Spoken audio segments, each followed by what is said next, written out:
ایک بہت خوشائن خبر ہے اور ایک ایسا اخبار جو 50 سال پہلے شروع ہوا تھا اور پھر حالات کی وجہ سے بند ہو گیا، اب اس کو دوبارہ اسٹارٹ کرنا ایک بہت ہی میں سمجھتا ہوں کہ اچھا اقدام ہے، اور اس کے لیے دھرتی نیوز گروپ جو ہے وہ مبارکباد کا مستحق ہے، اور میری خواہش ہوگی کہ ایک اچھا اخبار نکلے اور اس کو وہ چلائیں، بہت اچھا ڈیولپ کریں، کیونکہ جو اس وقت پرنٹ میڈیا میں جو حالات ہیں اس میں تو نیا اخبار نکالنا ایک مشکل کام تھا، اور میں ان کی اس ہمت کو داد دیتا ہوں، اور ہماری جہاں تک کاوشوں کا اور کوششوں کا سوال ہے، ہم فلی ان کی سپورٹ بھی کریں گے اور ان کے ساتھ مل کے کوشش کریں گے کہ اس کو آگے بڑھائیں۔ پاکستان کا ترجمان اخبار حریت 18 جنوری 2024 سے ایک بار پھر ملک بھر میں دستیاب ہوگا۔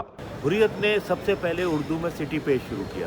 روزنامہ حریت پاکستان سمیت دنیا بھر کی خبریں، دنیا بھر کے زاویے، ہر موضوع پر خصوصی ایڈیشنز۔ آزادی اور صحافت کو تقویت ملے گی تو ہم یہ امید کر سکتے ہیں کہ حریت اپنی ماضی کی روایات کو برقرار رکھے۔